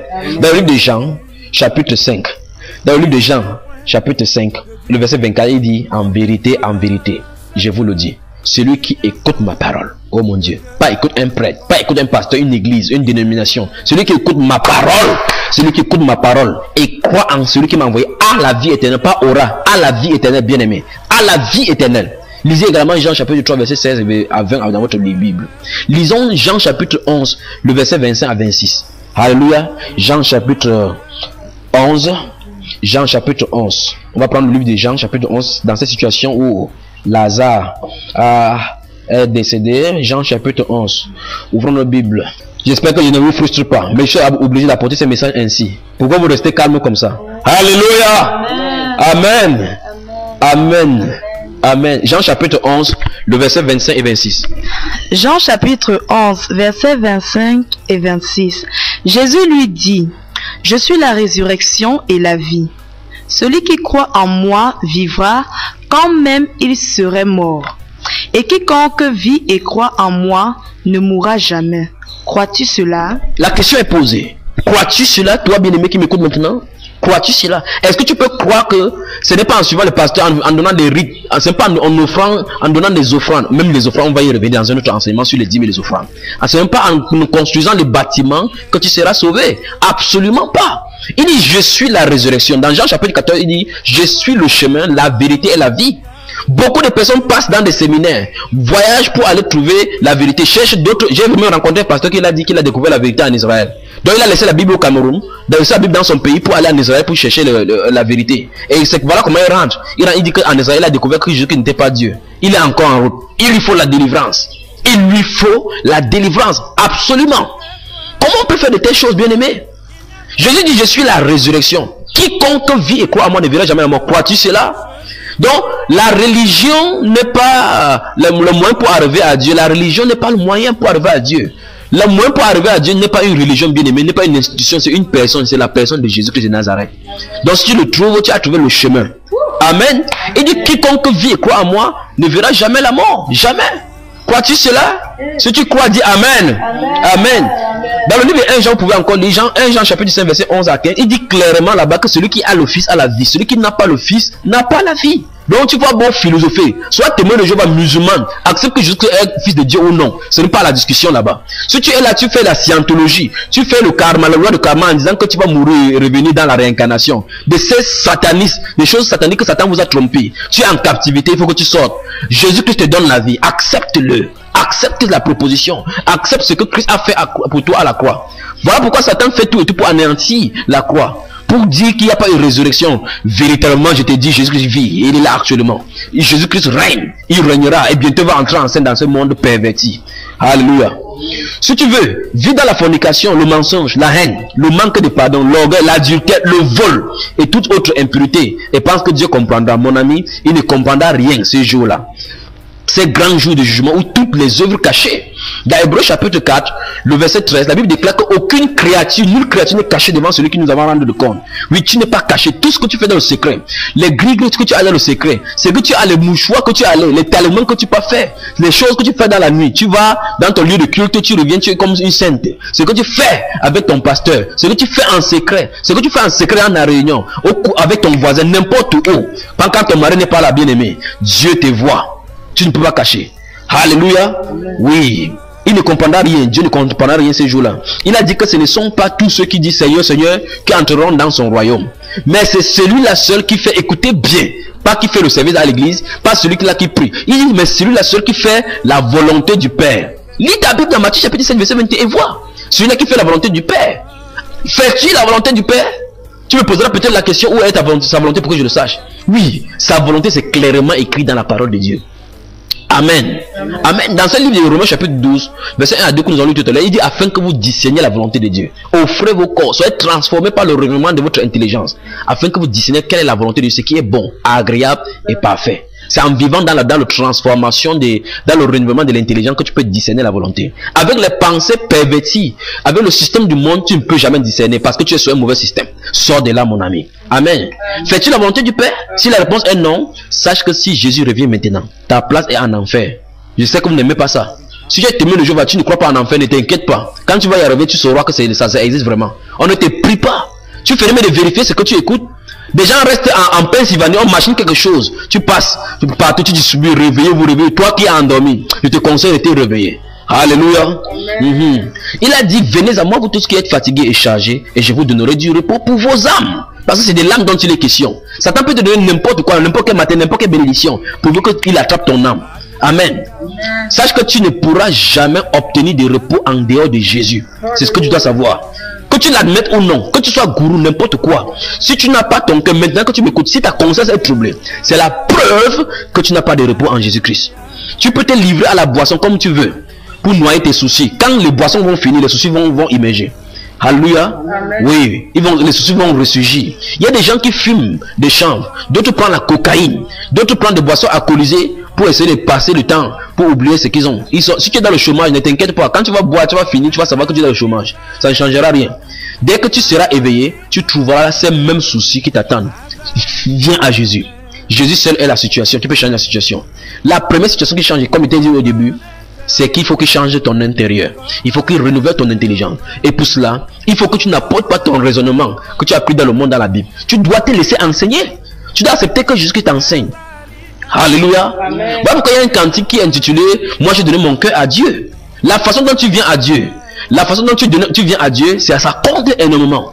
Si vous ne connaissez pas ce cantique, nous allons chanter cela. Nous allons chanter cela pour que tu comprennes vraiment, que donner son cœur à Dieu, ce n'est pas n'importe quoi. Tu dois choisir. Il y a des moqueries qu'on doit fuir. Oui. Même tu ne peux pas fuir la moquerie. Si tu es en Jésus-Christ véritablement, Jésus-Christ va te visiter. Mais le monde va se moquer de toi. Il a dit, si on traite ainsi le bois vert, qu'en sera-t-il du bois sec? Si tu es vraiment bois sec, sache que tu peux brûler facilement dans le feu de persécution. Alléluia. Ou c'est quand il s'est intitulé moi j'ai donné mon cœur à Dieu, et toi qu'est-ce que tu as donné lui? Alléluia. Alléluia. Est-ce que c'est ton témoignage, toi qui m'écoutes maintenant, ma soeur, mon frère? Donc ne sois pas frustré parce que pour tout ce que tu as écouté ici, c'est pour te réveiller. C'est pour te faire marcher sur la bonne voie que le Seigneur a tracée pour toi. Donc je ne dis pas seulement ceci, parce que quand il dit que le titre de cet enseignement, c'est ce qu'il doit savoir en tant que nouveau converti, c'est pas seulement pour le nouveau converti. Je l'ai dit au départ, il y a des gens, les évangélistes, les pasteurs même, qui ont besoin de ceci, parce qu'ils ne savent pas. Beaucoup servent Dieu, beaucoup servent là, ils se cachent dans les vestes, dans les cravates, parce que c'est le modèle qu'on a montré dans la société. Mais à l'intérieur, quand ils enlèvent leurs vêtements, ils souffrent. Un peu comme Naaman le lépreux. Il était général, quand il passait, on tapait le corps chef, général, mon général. Mais quand il rentrait à la maison, ils enlevaient sa veste, sa tenue, il était lépreux. Sa conscience lui disait qu'il était lépreux. Donc si tu es pasteur, tu es évangéliste, c'est ici donc de recevoir instruction. Cet enseignement également vise pour te donner maintenant comment travailler le Seigneur dans la sincérité. Si tu étais dans le champ de mission et que tu n'as pas venu pas à avoir des âmes telles qu'il fallait, c'est ici donc que le Seigneur te donne de comprendre maintenant comment il faut conduire les gens. Il ne faut pas conduire les gens en disant Dieu va te donner la maison, Dieu va te donner la voiture et autres. C'est pas pour cela que Jésus nous a sauvés. Il nous a sauvés pour que nous allons dans les cieux avec lui, pour une espérance céleste qui ne peut pas se corrompre. Bien aimé. Alléluia. Amen. Je pose dans une parenthèse alors maintenant pour ceci. Toi qui écoutes ces choses maintenant, chrétien, jusqu'où peux-tu aller pour gagner une âme au Seigneur? Est-ce que tu peux comprendre comment tu peux dépenser de ton argent qui est en banque pour sauver une soeur? Très souvent pas prêcher dans des assemblées. J'ai vu des choses enneries dans des assemblées. C'est pour le cœur de quelqu'un peut se briser. Parce qu'on n'a pas le cœur du berger selon le cœur du Seigneur. Alléluia. Où est les jeunes sœurs à qui on a prêché l'évangile? Parce que la situation était difficile dans les familles, d'autres sont des prostituées, d'autres vivent à des hommes. Elles viennent dans les assemblées, on les comprend soin, il y a de l'argent, les gens ont de l'argent en banque. On les comprend soin, on les trouve de quoi faire. Si c'est un travail ou bien un apprentissage, on les accorde des dons de libéralité comme ça pour qu'ils puissent faire quelque chose pour rentrer le monde. On est là pour les bâtiments, contribuer pour construire l'église. Pour construire l'église, la Bible déclare que c'est nous qui sommes l'édifice de Dieu. C'est nous, l'être humain, ceux qui ont accepté jusqu'à remplir son esprit, ce sont eux qui forment l'édifice de Dieu. Dieu n'a pas besoin de bâtiments. Dieu veut qu'on construise des chrétiens bien-aimés. Qu'on dépense sur ses sœurs, alors on va dépenser sur les bâtiments, offrir les climatiseurs, acheter les chaises pour l'église. Quelle église bien-aimée? Alléluia. Amen. Oui, il y a des pasteurs, des prophètes. Dieu m'a dit construire un grand bâtiment, on va avoir 500 places. Cette année, il faut avoir 400 mois. Dieu m'a montré comment il y en avait une foule de personnes. Foule de personnes, il faut les sauver. Il faut des gens qui sont régénérés. Pas étonnant que Mami Wata, la graine de côte se manifeste dans des assemblées plus que le Saint-Esprit aujourd'hui. Parce qu'on accepte tout le monde. On s'intéresse aux dîmes, aux offrandes. On s'en fout de la vie qu'on mène. Dans les constructions des bâtiments que vous avez comme projet, vous ferez de mettre ça de côté maintenant. Et construire de véritables corps. Le temple spirituel est vrai, qui sont les chrétiens. Amen.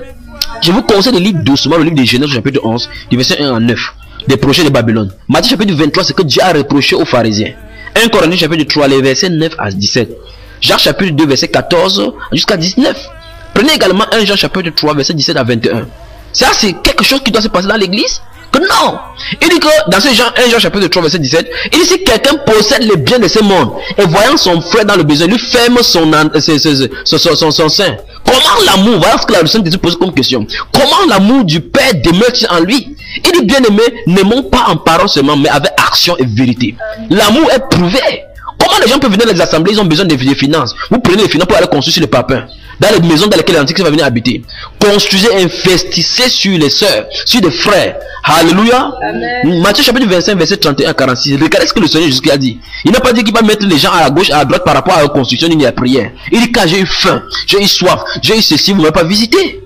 Alléluia. Amen. Donc Dieu s'attend à ce que on visite ses enfants. En faisant de telles choses, c'est à Christ qu'on fait. Alléluia. Comme l'a dit dans Matthieu chapitre 25, le verset 31 à 46. Amen. Amen. Toi qui n'as pas de souci de salut de tes voisins, il y a des gens qui vont dans les assemblées et qui, même le voisin ne peut pas leur dire oh, bonjour. D'autres ne portent même pas le témoignage. Pourquoi? Parce que leur vie ne reflète pas la vie chrétienne. Quand la vie reflète la vie chrétienne, tu as un témoignage au milieu dans lequel tu te trouves. Voilà pourquoi Jésus a dit qu'il faut commencer par Jérusalem. Il faut qu'on comprenne votre témoignage à Jérusalem. Il y a des gens qui ne peuvent même pas prêcher dans leur quartier parce que la bouche, ce qui sort de leur bouche, ce n'est pas chrétien. La façon de faire n'est pas chrétien. Il y a d'autres qui ne peuvent pas annoncer l'évangile dans un quartier. Ils vont fuir parce qu'ils ont des petites amies là-bas. Parce qu'ils sont dans les boîtes de nuit là-bas. Parce qu'on les connaît là-bas, on connaît leur vraie vie. Mais sache que si l'être humain connaît ta vie comme ça, même si on ne connaît pas, Dieu connaît ta vie. Amen. D'autres personnes travaillent dans les lieux de service, ils ne peuvent pas dire à quelqu'un qu'ils sont chrétiens. Mais c'est quand même curieux. D'autres peuvent lire les romans pornographiques partout. D'autres portent les romans pour marcher n'importe où parce qu'ils se vantent être, ils ont diva. Ils lisent des divas. Il faut qu'on sache qu'ils lisent des romans très chers.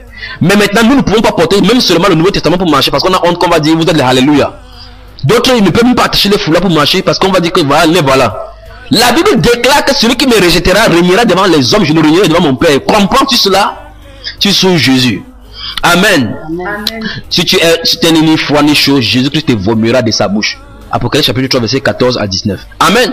Amen. Il te demandera les comptes sur les talents qu'il t'a donné à faire valoir. Dans Matthieu chapitre 25 verset 14 à 29, c'est ce qu'il a parlé. Des gens ont accepté Jésus-Christ comme leur Seigneur Sauveur. Jésus-Christ a mis les dons en eux, mais ils se cachent. Amen. Amen. Disons ceci par la suite donc. Quand j'accepte Jésus-Christ comme mon Sauveur et mon Seigneur et mon Maître, cela veut dire que je perds tous mes droits d'existence. Je n'ai plus de droits de vie. C'est 1 Corinthiens chapitre 6 que nous avons cité tout à l'heure au verset 19 et 20. Il dit glorifiez donc Dieu dans votre corps et dans votre esprit qui appartiennent, écoutez bien ça, qui appartiennent à Dieu. Parce qu'il nous a rachetés. Racheter, ça veut dire que c'est quelque chose qui lui appartient d'abord. Il est notre créateur. D'une façon ou d'une autre, ça lui a échappé par notre péché. Il est venu racheter de nouveau. Nous lui appartenons. Que tu l'admettes ou non, que tu le veux ou non, que tu sois chrétien ou non. Dans 1 Corinthiens chapitre 11 verset 3, la Bible déclare que Christ est le chef de tout homme. Que tu l'admettes ou non, soit bouddhiste, n'importe quoi, musulman ou quoi que ce soit, Christ est ton chef. Alléluia. Amen. Oui. Dans Galates chapitre 2 verset 20, il dit, je perds tout mon droit d'existence. C'est ce qu'il a dit en disant que Christ, si je vis, ce n'est plus moi qui vis, c'est Christ qui vit en moi. Est-ce que c'est Christ qui vit en toi, frère? La Bible a dit que tout ce que j'avais comme dans le monde, je les ai regardés comme de la boue pour gagner Christ. Amen. Amen. Et toi, qu'as-tu abandonné pour Christ? Alléluia. Donc j'ai dit tout à l'heure, là, quand vous lisez la Bible, vous remarquez le mot tout à l'intérieur, comme dans le livre de Luc, chapitre 5, verset 11 qu'on a lu. Après avoir tiré la barque et le poisson qu'ils avaient fait, ils ont tout abandonné pour suivre qui? Pour suivre Christ. Alléluia. Amen. Alléluia. Amen. Lisez votre Bible dans Colossiens chapitre 3, verset 1 à 13. Nous, on a verset 1 à 3. Nous n'avons plus assez de temps parce que je vous ai gardé depuis ce matin. Et toi qui m'écoutes à la maison, 1 Timothée chapitre 2, verset 4 à 5. Lisez tout cela. Amen. Donc il est intéressant de noter que la Bible appelle les enfants de Dieu les brebis. Qu'est-ce que c'est qu'une brebis? Une brebis par définition, les brebis ce sont ce qu'on appelle les moutons. Mouton ne sait pas se diriger. Voilà pourquoi s'il y a quelqu'un à la tête des moutons, il est en train de dire, s'il tombe dans le trou, les moutons vont tomber dans le trou. Quand vous lisez le psaume 32, le verset 8, la Bible déclare que j'aurai le regard sur toi. Je te conduirai et te montrerai la voie que tu dois suivre. Voilà pourquoi, lisez votre Jean chapitre 10. Jésus dit quoi dans la Bible? Il dit que le bon berger donne sa vie pour les brebis. Quand après les ont fait sortir de la bergerie, ils marchent devant eux et ils les suivent. Aujourd'hui, c'est nous qui voulons que Jésus-Christ nous suive. Que non! Ces pensées ne sont pas nos pensées, bien-aimés. Le Seigneur Jésus-Christ a dit qu'il est le bon berger, nous sommes les brebis. Et en tant que brebis, nous ne savons pas nous diriger. Voilà pourquoi il faut que c'est Jésus qui nous dirige. Et la meilleure façon par laquelle il nous dirige, c'est par sa parole. Comment pouvez-vous lire sa parole et raisonner? Accepte simplement la parole de Dieu. La Bible déclare dans Jacques chapitre 1, le verset 27, il dit: recevez avec douceur la parole qui a été plantée en vous, qui peut sauver votre âme. Recevez avec douceur. Ne vous bornez pas par des faux raisonnements. Au verset 22, il est dit: vous devez vous appliquer à obéir à cette parole et à la mettre en pratique. Amen. Donc tu dois dépendre totalement du Seigneur. Donc quels sont les points essentiels à savoir en tant que nouveau converti? Il faut qu'on s'attelle là dans les 20 minutes qui suivent.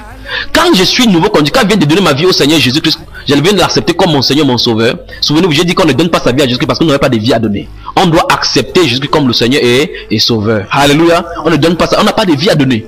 Quand tu n'es pas en Christ, tu es mort. Tu es mort. Tu es mort. Alléluia. Il a dit: je suis la résurrection et de la vie. Comment tu peux donner la mort à la vie? Absolument pas. Donc tu dois accepter Jésus comme ton Seigneur, ton Sauveur et ton Maître.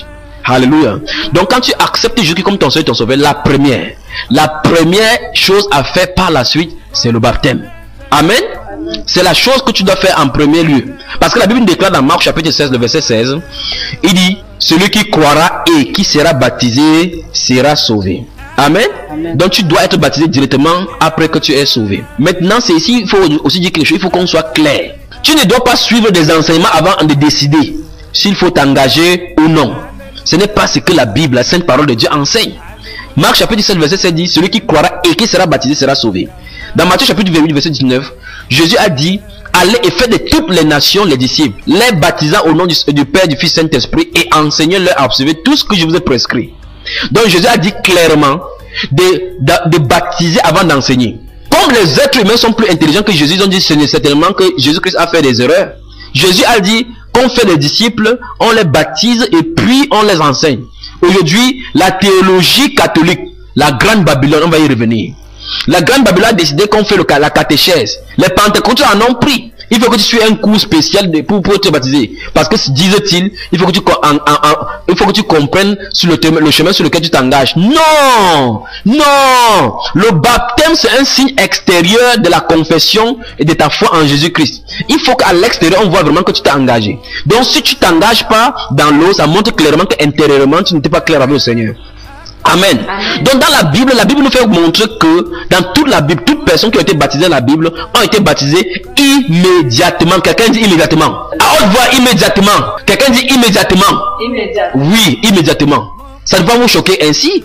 La Bible déclare clairement que quand on croit au Seigneur Jésus-Christ, on doit être baptisé immédiatement. Tu es baptisé quand tu crois au Seigneur Jésus-Christ, pas avant. Il y a des âneries que l'Église catholique va faire infester dans les églises. Aujourd'hui, on baptise les enfants, les bébés. On va revenir quand on va voir, on va décortiquer de plein fouet les doctrines catholiques et les conséquences dans l'église pentecôtiste. Donc si tu dis que tu es épargné, tu es pentecôtiste, attendant, on va toucher cela. Alléluia. Donc la Bible nous déclare d'accepter Jésus-Christ et par la suite on se baptise. Le jour, si tu as un lundi, tu acceptes Jésus-Christ et que tu te baptises un mardi, tu as fauté devant Dieu. Parce que le modèle qui nous a présenté la Bible, c'est que ce soit dans la nuit, que ce soit dans le jour, c'est le jour où tu acceptes Jésus-Christ que tu vas te baptiser. Amen. C'est immédiatement. On ne demande pas ton avis, on ne demande pas ton choix, on ne demande pas d'aller réfléchir. Il n'y a pas de réflexion à faire, c'est un commandement. Dans le livre d'Actes chapitre 10, le verset 48, quand l'apôtre Pierre parlait dans chez Corneille, la Bible déclare, pendant qu'il continuait le discours, le Saint-Esprit descendit sur tous ceux qui écoutaient la parole. La Bible dit, quand il a vu le Saint-Esprit descendre sur eux, il comprenait qu'il avait terminé sa mission. Il a dit, peut-on refuser l'eau du baptême à ceux qui ont reçu le même don qu'à nous au départ? Et il ordonna. Quelqu'un dit ordonna. Oui, il n'a pas demandé à Corneille, à sa famille, que voudrez-vous être baptisé? Il va vous laisser aller réfléchir. Il faut que vous fassiez une catéchèse de 3 ans. Il faut que tu aies une licence en baptême pour qu'on te baptise. Amen. Oui, des âneries que les gens ajoutent à la parole de Dieu. Donc il faut que vous suiviez la parole de Dieu. Absolument. Il faut que vous suiviez la parole de Dieu. Donc quand tu acceptes Jésus-Christ comme ton Seigneur et ton Sauveur, tu dois te baptiser immédiatement. Et c'est ici encore une autre remarque à faire. Le baptême, ça c'est par immersion. En fait, c'est même une tautologie qu'ils sont en train de faire. Parce que le mot baptême vient du grec baptizo qui veut dire immerger, plonger dans. Donc dans la Bible, c'est clair dans la Bible. Il n'y a plus de discussion. On ne peut pas dire aller baptiser par immersion. Quand on dit baptiser par immersion, c'est une tautologie qu'on est en train de faire. Ça veut dire il faut immerger dans l'eau en immergeant. C'est quoi cette histoire? Pourquoi? Parce que Babylone la grande, la mère des prostituées et des abominations de la terre, a infesté et changé la parole de Dieu. Oui, le baptême, ça se passe par immersion. C'est encore une tautologie. En disant même cela, ça me fait frémir. Donc on va te plonger dans l'eau. Et maintenant ici, voici donc la chose, le pied d'achoppement des pentecôtistes. C'est au nom du Seigneur Jésus, c'est la révélation de la parole. Alléluia. Oui. Dans Actes des Apôtres chapitre 38, et chapitre 2, à partir du verset 38, la Bible déclare que l'apôtre Pierre a prêché ce jour de la Pentecôte, le premier jour quand le Saint-Esprit est descendu sur l'église bien-aimée, où le premier geste, l'église a commencé à se former. La Bible déclare au verset 37 que ils eurent le cœur vivant touché. Il dit aux apôtres et aux autres frères, hommes frères, que ferons-nous? L'apôtre Pierre a donné une déclaration solennelle par le Saint-Esprit. Repentez-vous et que chacun de vous soit baptisé au nom du Seigneur Jésus-Christ pour le pardon de vos péchés, et vous recevrez le don du Saint-Esprit, car la promesse est pour vous, pour vos enfants et pour tous ceux qui sont au loin, en aussi grand nombre que le Seigneur notre Dieu les appellera. Donc le baptême c'est au nom du Seigneur Jésus. C'est au nom du Seigneur Jésus. Colossiens chapitre 3 verset 17 il dit, quoi que vous fassiez en parole ou en œuvre, faites tout au nom du Seigneur Jésus-Christ. Alléluia. C'est au nom du Seigneur Jésus-Christ, parce qu'il n'y a pas de nom, il n'y a pas autre nom. Amen. Donc je peux comprendre que certaines personnes chantent le démon au nom du Seigneur, Jésus. Ils prient, ils finissent leur prière au nom du Seigneur Jésus, mais quand il s'agit du baptême, ils disent au nom du Père, Fils, Saint-Esprit. J'entends beaucoup de personnes dire qu'il n'y a pas de différence. Il y a absolument des différences. Parce qu'il n'y a pas de nom dans le Père, Fils, Saint-Esprit. Ce sont des titres de la même personne. Ce n'est pas trois personnes, c'est une seule personne. Donc Père, ce n'est pas un nom. Fils, ce n'est pas un nom. Saint-Esprit n'est pas un nom. Nous allons revenir sur ça quand on va parler de la doctrine de Trinité face à la divinité du Seigneur Jésus-Christ. Nous allons voir clairement d'après la Bible que la doctrine de la Trinité ne vient pas de Dieu. C'est une doctrine que ce Tertullien, Satan a fait traverser tout cela au travers des Tertulliens en 208. Dans ses écrits, quand il écrit, avec beaucoup d'autres choses qu'on va développer. Il faut qu'on aille dans le profondeur pour dénicher d'où Satan est entré au travers de l'église pour pouvoir jeter ces doctrines. Donc la Bible n'enseigne pas la Trinité, qu'il y a trois dieux, trois personnes dans la Trinité. Non, il n'y a pas la Sainte Trinité. Dieu est saint, il est unique. Il est Dieu, le Père. Il s'est manifesté en Jésus-Christ. Amen. 1 Timothée chapitre 3, le verset 16 est clair. Le mystère de la piété est grand. Dieu a été manifesté en chair, vu par les anges, prêché en esprit, et puis élevé dans la gloire. Lisez bien. Dans la version du second, il dit celui qui a été manifesté en esprit. Si vous regardez la version grecque, même celui-là, il dit Dieu. C'est écrit là-bas Théos. Théos, c'est-à-dire Dieu a été manifesté en chair. Et c'est ici l'occasion de vous dire, dans le livre de 2 Jean, au verset 7 à 9, il dit que si quelqu'un vient chez vous et ne vous apprend pas cette doctrine, à savoir que Jésus a été manifesté en chair, Jésus est venu en chair, donc Jésus Christ était Dieu, ça règle le problème. Voilà pourquoi dans la révélation dans Matthieu chapitre 28 verset 19 là, c'est que Jésus Christ étant physiquement présent, la Bible déclare, sa parole déclare qu'un autre te loue et non ta bouche. Voilà pourquoi quand il vient, il ne parle pas de lui, il vient glorifier le Père. Le Saint-Esprit vient glorifier lui, et c'est la même personne qui se manifeste à des dispensations différentes. C'est aussi simple que possible dans la parole de Dieu. Alléluia. Je reconnais que le pasteur, toi qui m'écoutes maintenant, évangéliste, pasteur, prophète, tu dois te baptiser. Pas un rebaptême, parce qu'il n'y a pas de rebaptême. La Bible nous déclare dans Éphésiens 4 qu'il y a un seul Dieu, un seul Seigneur, une seule foi, un seul baptême. C'est un seul Dieu. Malgré qu'il y a des milliards de dieux, le seul Dieu que nous connaissons, c'est le Dieu de la Bible.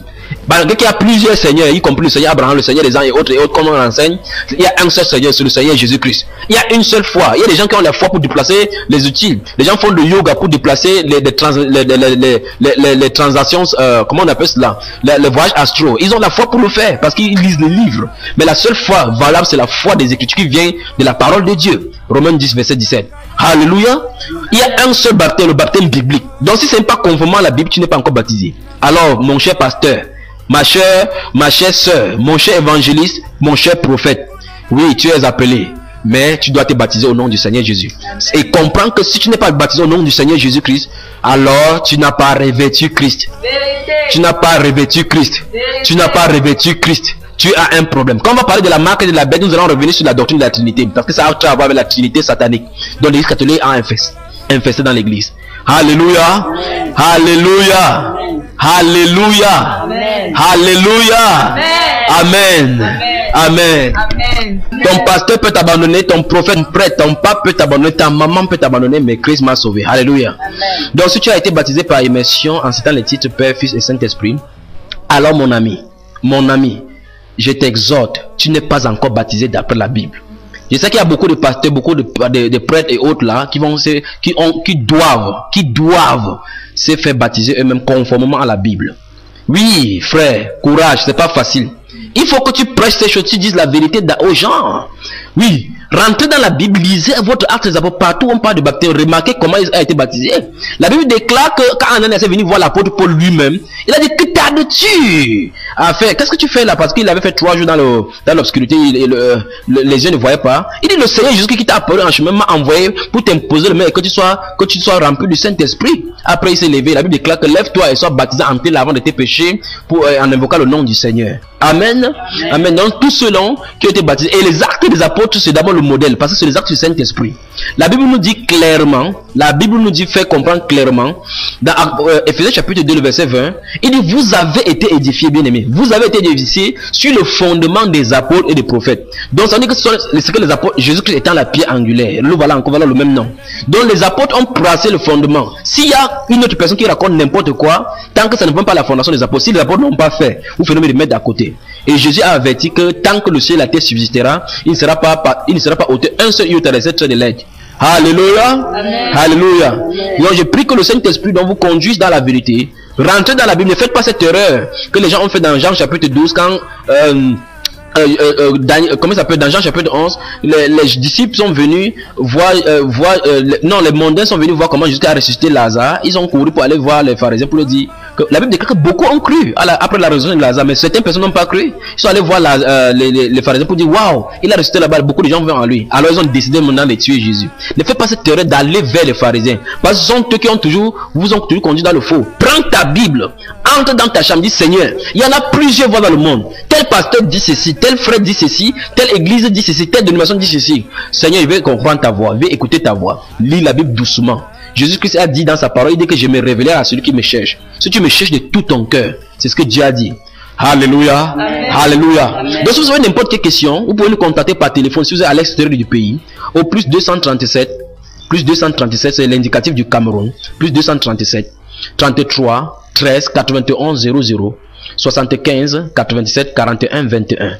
Oui, que Dieu vous bénisse. Et sur Skype, je peux vous répondre à tout moment sur Skype. Junior 3. Junior c'est J-U-N-H-I-O-R-S et le chiffre 3. Avec Yahoo Messenger, vous pouvez également envoyer. Mon email c'est junior J-U-N-H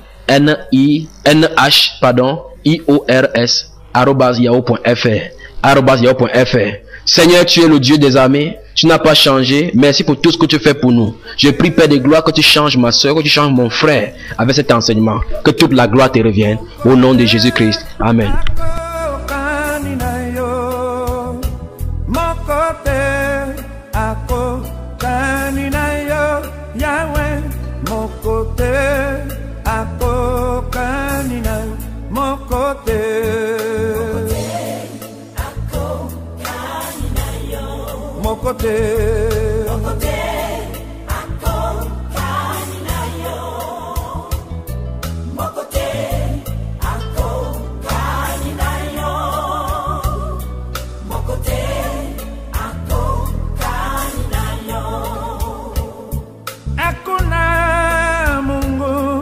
Kama wewe, hakuna Mungu kama wewe, hakuna Mungu kama wewe, hakuna Mungu kama wewe, hakuna Mungu kama wewe, hakuna Mungu kama wewe.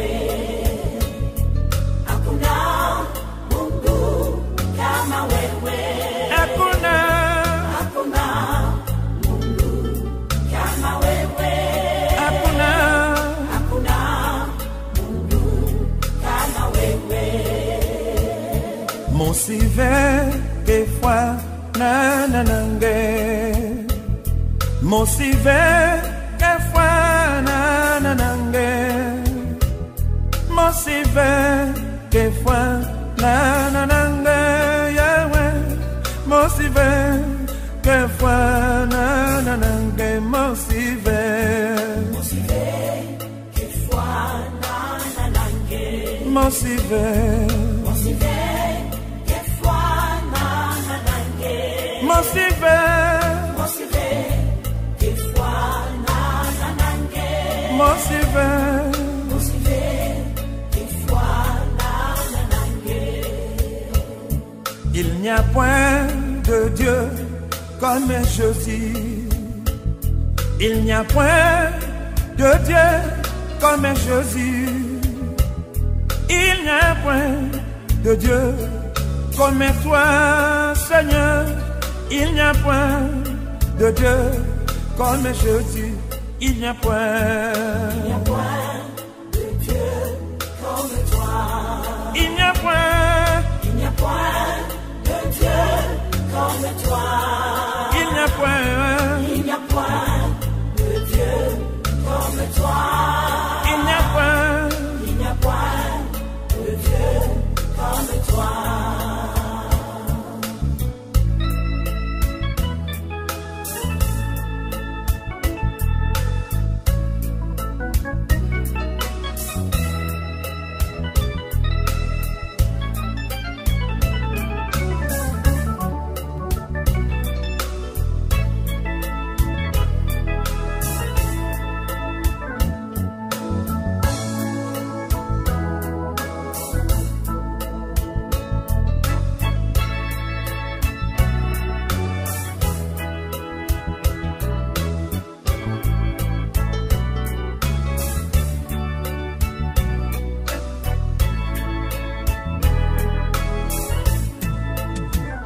Obele yo, Yahweh, obele yo.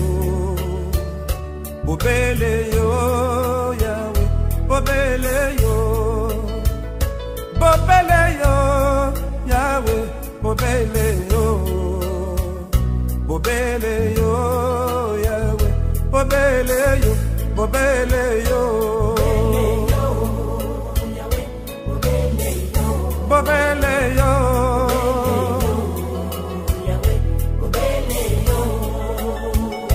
Il n'y a que toi, Seigneur, il n'y a que toi. Il n'y a que toi, Jésus, il n'y a que toi. Il n'y a que toi, Seigneur, il n'y a que toi. Il n'y a que toi, Seigneur, il n'y a que toi. Il n'y a que toi. Seigneur, il n'y a que toi. Il n'y a que toi. Il n'y a que toi. Il n'y a que toi. Seigneur, il n'y a que toi. Il n'y a que toi. Seigneur, il n'y a que toi. Anuwewe, Bwana, anuwewe. Anuwewe, Bwana, anuwewe. Anuwewe, Bwana, anuwewe.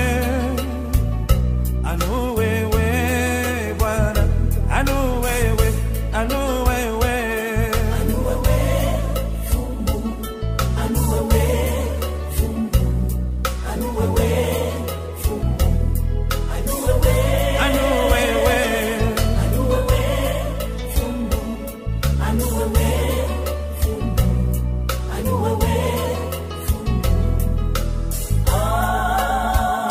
Natali na likolo, namoni Nzambe mosusu te oro. Kaka yo, Yesu, kaka yo. Nase na mabele, mpe na mabelero. Kuna na lala, babele yo, babele yo. Babele yo. Babele yo. Nakanisa kina kalanga, nakangama kina banzamba bikeko. Wana pamba, lelo masi ya bikisinga. Babele